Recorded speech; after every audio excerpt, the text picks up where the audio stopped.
of the OUSD School Board, Superintendent Vitale, and all those that are watching. I am here today for those who have no voice, for those who do not read, write, or speak English. My name is Ruth Ramirez, and I have 2 children and 7 nieces and nephews who are in the Oceanside Unified School District, varying from 2nd grade to 12th grade, and 1 grandson that will start TK next year. I am disgusted and shocked at the books available to our children and youth in the school libraries. You speak of education being the foundation for our children's future and how they should feel safe at all times at school. Yet you are all exploiting our children's mental capacity. You are the ones robbing our children of their innocence. So I ask you all, do you have any children, grandchildren, nieces, or nephews? Have you ever set foot or looked at any of the books available to our children that you sign off on? And if you are aware, do you then have no morality? Because of the complaints we've heard from parents, employees, students, and community, we are doing a self-organized effort to audit library books in Oceanside schools, books that contain explicit, obscene sexual activity, profanity, graphic pornography, etc., do not belong in K-12 schools. We will hold you accountable to get these books out of the hands of our children and youth. I ask you to direct Superintendent Vitale to remove these books that are not age appropriate. It is right and just and your elected duty to defend the innocence of our children and not exploit them.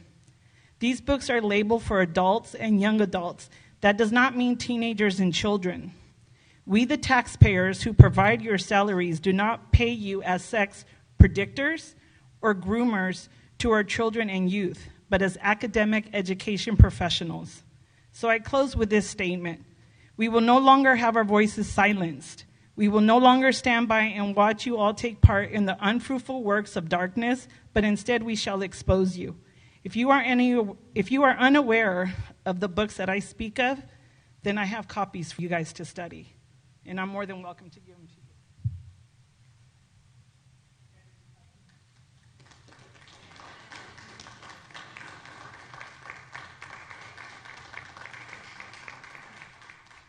you. Mr. Frazier, Graham Frazier.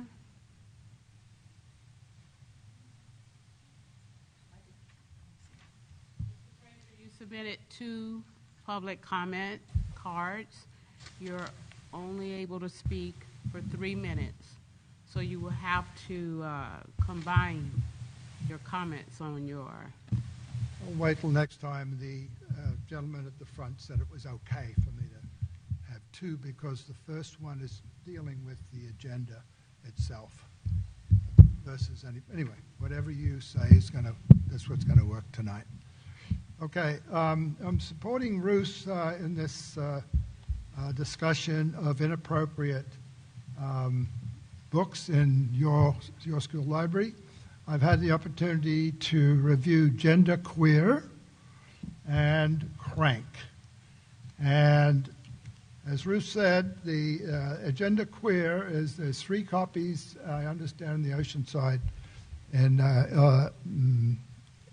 the Oceanside High School.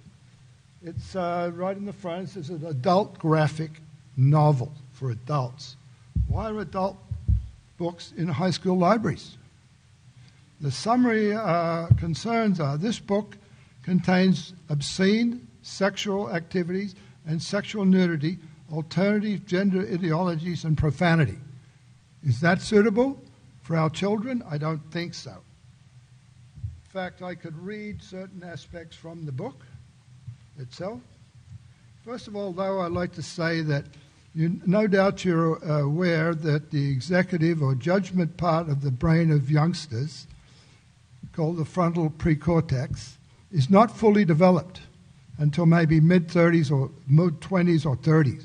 So to indoctrinate, it's so easy to indoctrinate children at this level than to teach them that this stuff is acceptable is absolutely apprehensible.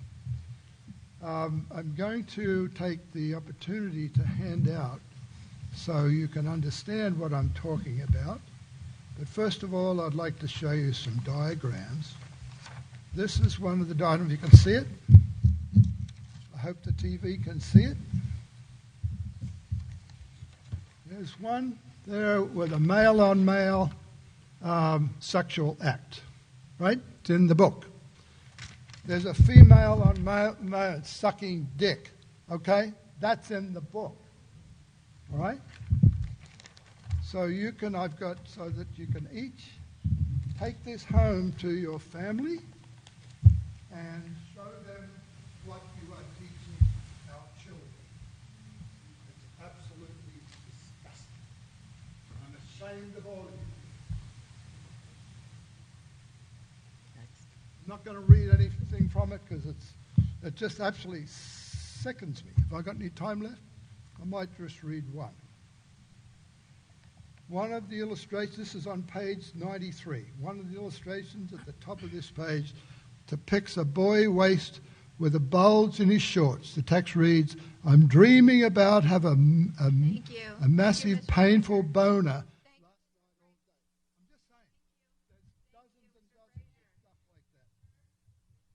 Sorry if I offended you, but I was totally offended.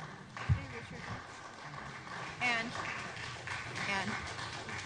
Richard Newton, Mr. Newton. Which school?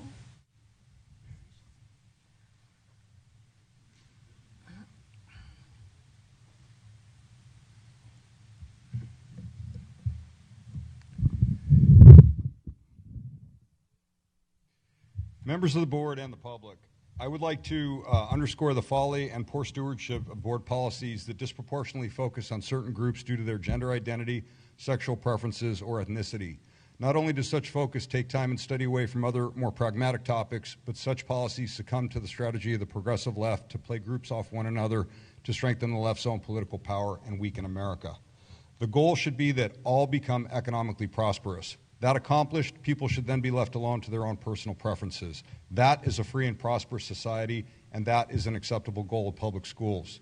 It is not the role of government to micromanage preferences, lifestyles, or acceptance of such. Provide students with the practical skills, knowledge, and analytical thought processes needed for them to think for themselves. Studying the struggles or grievances of particular outlier groups is a poor use of resources. Simply put, allocating, say, 10% of resources on a group that comprises 1% of the school body or society misallocates resources that could be better spent improving all students, including students from those outlier groups. It should be criminal that schools do not teach financial literacy. Teaching financial literacy to students will assist them to become prosperous and comfortable citizens in the future. Making that a required topic of study helps all students achieve a better life. I was fortunate enough to have read the book Common Sense by Art Williams while in my early 20s. It made a huge difference in my life and helped me achieve financial independence, even though I grew up in a lower middle class environment.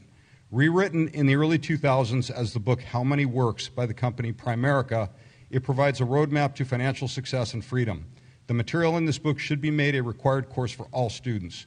I can summarize the book in only a few short sentences, though I do not give it the justice it deserves.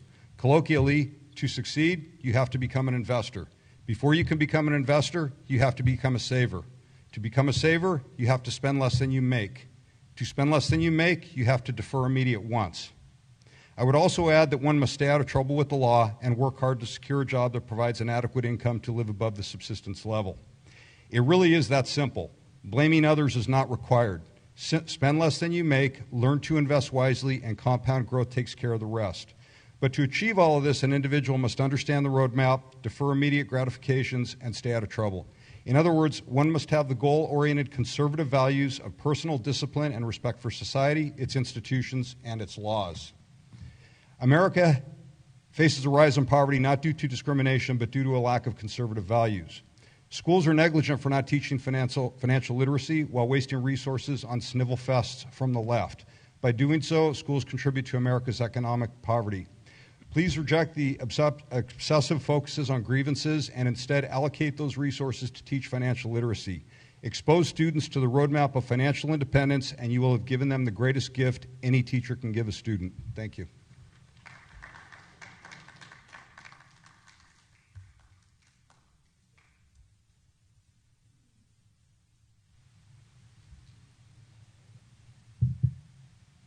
What's going on, guys? How we doing? All right, so thank you for this time. My comment is going to be on the library books. I'd like to start this off by recognizing that I, as a parent, I don't expect all of y'all to read every 10,000 plus books there is in the library. However, I do expect there to be some oversight guided by policy. I reviewed the book titled Crank, the same one that Graham spoke on, by Ellen Hopkins. This book contains implicit sexual activities, sexual battery, profanity, and drug abuse. Here's just one example, which is on page 163 of the book. It says, passion rose up in my heart and a bit farther south. The monster-fueled inferno built thigh to belly button. Adam's mouth moved lower inch by trembling inch. I was ready to do it, oh so, right that very instant. If that bothers you, like that seems like 50 Shades of Grey, not like high school stuff. If that bothers you, then there should be action on it. I don't want my teenage daughters. If it's like on Netflix, Hulu, things like that. I feel like we should do a policy that's based upon something like that reflects on there. There's plenty of groups out there that would be more than willing to advocate for this. I know we have a team of parents here that will gladly sit there on our own free time, volunteer, unpaid, pro bono, to review these books, to help you, team up with you, collaborate with you, to help in this policy, to help our students. It's like, it makes me think like those acts aren't allowed in school, right? As educators, if you saw the students doing that, you would probably be okay. Well, hey there, Susie. Hey there, Johnny. Hey there, whomever. Let's go see the principal. If they're not allowed to act like that in the schools, why should those books be? Why should they be able to read about it? And that's basically all I got to say about that. On other comments, hey, I'm with Todd. Let's move these public presentations to the beginning. All right, let's allow public presentations. And one last note, Mike, Ms. Blessing, you haven't had any report for months. What are you doing up there? Can you do your job and represent these people? Thank you for your time. Thank you. Paul Segura and Susan Custer. So this is a book that is peddled to our kids called All Boys Aren't Blue. I'd like to read to you. It says, by now we were both touching each other. I tried my best not to enjoy it because you were my cousin. We were crossing a line that families should never cross, but it felt so right for a boy who always felt that he was wrong. And it goes on to say, you told me to take off my pajama pants, which I did. You then took off your shorts, followed by your boxers. There you stood in front of me fully erect and said, taste it. At first I laughed and refused, but then you said, come on, Matt, taste it. This is what other boys like us do when we like each other. I finally listened to you. The whole time I knew it was wrong, not because I was having sexual intercourse with a guy, but that you were my family. Then you got down on your knees and told me to close my eyes. That's when you began oral sex on me as well. Then it goes on to say, by that time I was using a dating app online called Black Gay Chat. Goes further to say, as an avid porn watcher, the only thing I knew about anal sex previously was that it was painful, or at least played up as much on the cameras. Nervous and drunk, I listened and got on my stomach. He got on top and slowly inserted himself into me. It was the worst pain I think I had ever felt in my life. He then added more lube and tried again, which felt much better, but not by much. Eventually, I felt a mix of pleasure with the pain. I can't say that I didn't enjoy it because I did, but it was painful for sure. In those few minutes, though, I can say that he was gentle. His aim wasn't to hurt me, and my aim was for him to be pleasured too. He didn't last long inside of me, thankfully. He gave me a kiss before he pulled out. I didn't stay long, nor did I masturbate after. I was in a state of shock. I just wanted to get back home. I was in pain for nearly 3 weeks following that encounter and too afraid to go to the doctor for help because I would have had to tell them I had been having anal sex. So like most other trauma in my life, I sucked it up and dealt with the pain until my body healed. Practice makes perfect. I eventually got a lot of practice. When I say I'm not blue, I'm referring to the blue on the police uniform my father wore. How I've watched too many in the same blue harm black and brown people. I know for myself that although I respect my father with all my heart, it is my duty to fight against how that institution has harmed us. So basically, with this book, you have stolen our children's innocence. You violated them psychologically and emotionally, raped them. You've taught them how to harm themselves. You've taught them how to go on gay dating apps. You've also showed them that they're victims, that black children are victims. And these are the profanity words that are peddled to our kids. Ass, faggot, fuck, nigga, piss, and shit. I have a question. We would love for you to remove these from the shelves. Please listen to us parents. This is garbage. Thank you. No, Next person, thank please. you. Do your job or resign. Protect our kids.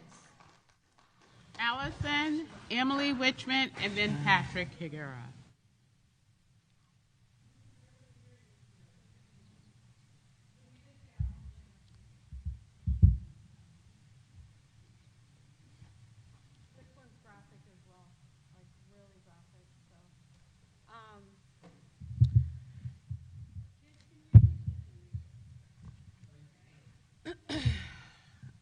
So I come up here with Love for All, and this is not about gender. This is about explicit pornographic materials in our schools. I am a parent of students in the district, and I am really upset, as you can see, of these findings. Just as what Rose just spoke of is just unbelievable. I'd like you to see that this book here is a book that came via a student who was obviously stricken by the sexual content and explicit graphic sexual information, so much so they wanted to expose the school district for having pornographic content in ebooks in our high school libraries. So in page 166, it speaks of oral sex. Oral sex is when you put your mouth on your partner's genitals. For guys, it's called fellatio or giving him a blowjob. For girls, it's called cunnilingus, or I don't even know how to pronounce that, or going down on her. There's no one way for oral because everyone likes something different.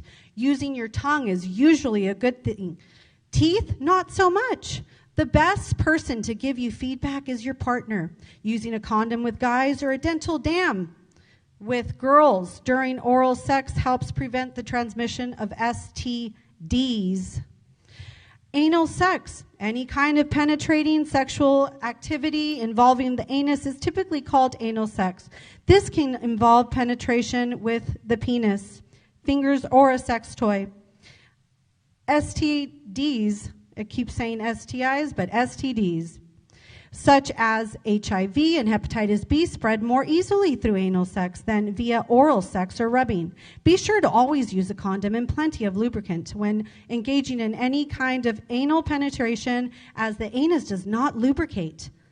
And it also says, see more on page 178, which on page 178 it goes on to say, let's see here. In Kathy's words, Kathy's one-night stand. And then it talks about Kathy's little one-night stand. This is horrible, guys. Come on. Dr. Vitale, get these off. Not okay for 14-year-olds. And really hard to read all that. Terrible, terrible. This is grooming, which leads to sexual exploitation of our children.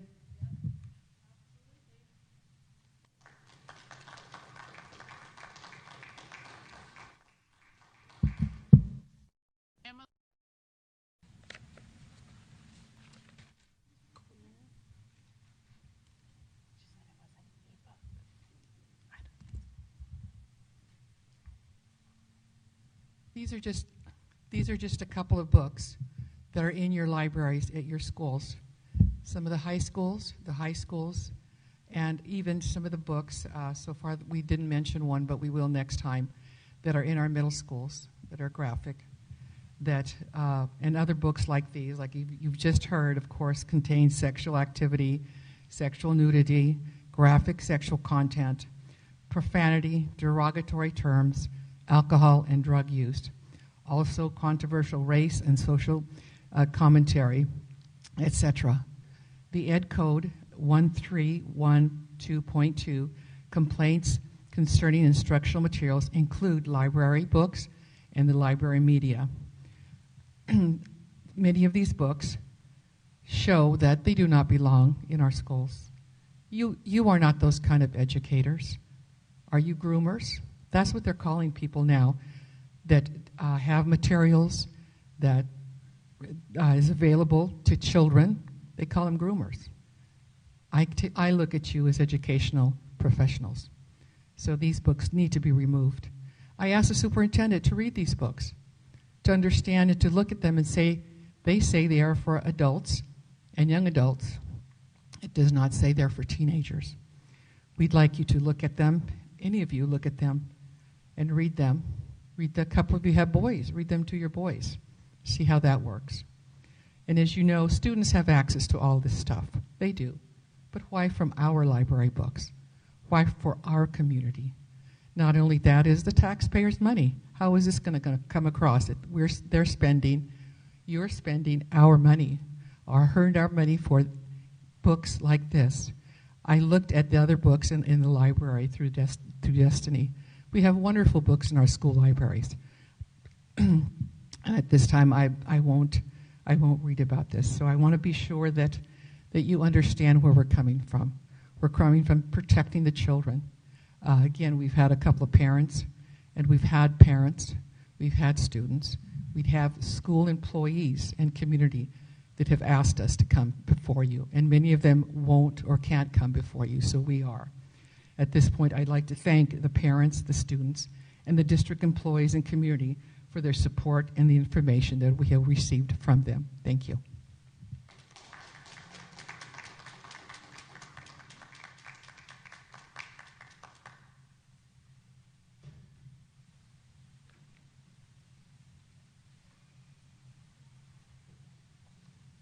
Man, you guys are disgusting. You really are. It's pretty sad. So, you know, we're going to go back a little bit there, Vitaly. So you came on the board, I believe it was, you took over on June 30th of 2018.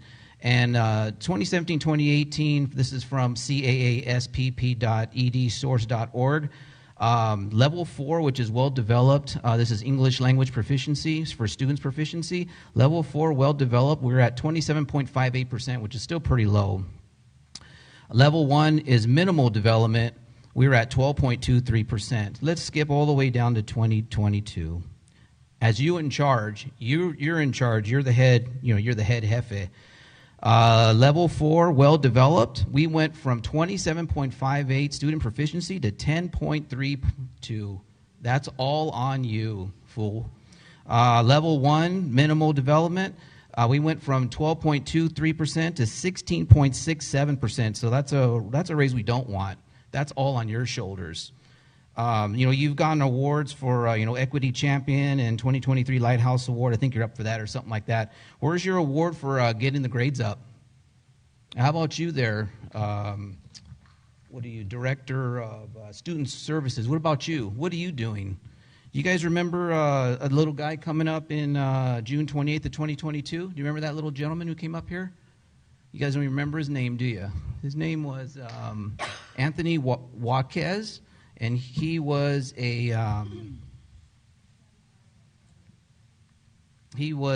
Chaldean Latino.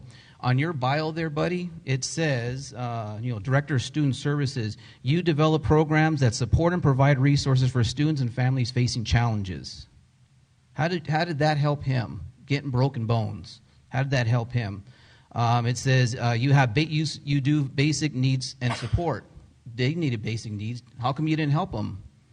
OUSD, the goal is to provide our diverse community of students with support needed to attain academic success, experience self-confidence in their sense of belonging, and build a foundation of compassion. Not one of you said you were sorry to that little boy. Not one of you. And I've asked you numerous times there, old guy, to protect the kids. You've not lifted one finger. You can't even go to a thing to support the kids. You just stay at home and probably drink beer in your boxers or something. I don't know what you do, but you're just a waste. I don't know what you do, you know? The Bible says that our time is but a vapor. That's your life. That's your life. You know what? Do something about it and fix it. You think you can do that there? Director of students? Do something.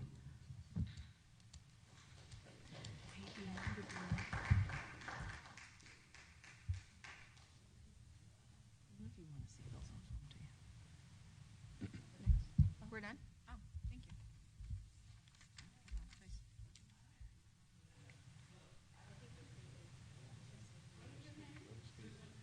Oh, I called you. I didn't hear you. We couldn't hear I'm you sorry. back there. Sorry about that.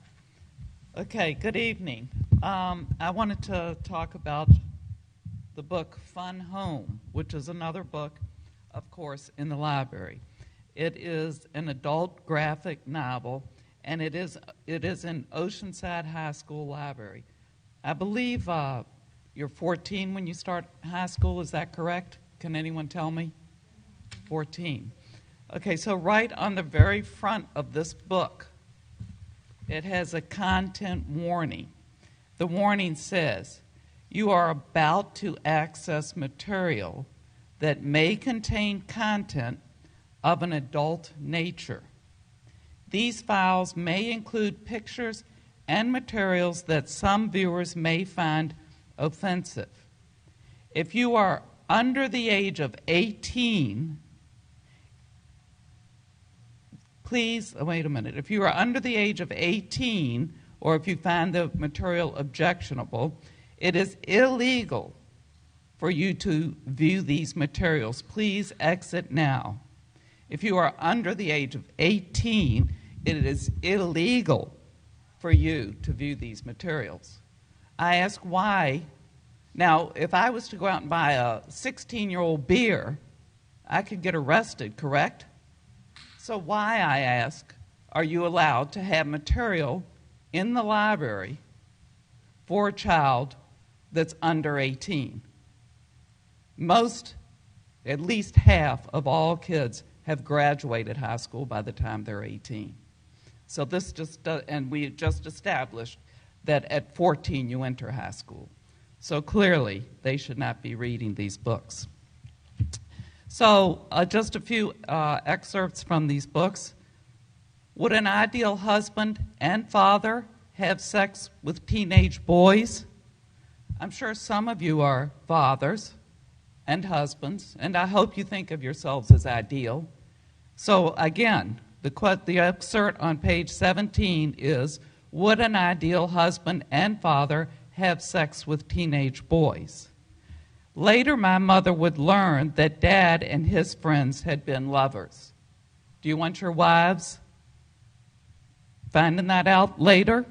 My father called after receiving some sort of information from this person. He seemed strangely pleased to think I was having some kind of orgy. Everyone should experiment. It's healthy. Is that what you tell your children? Especially in high school?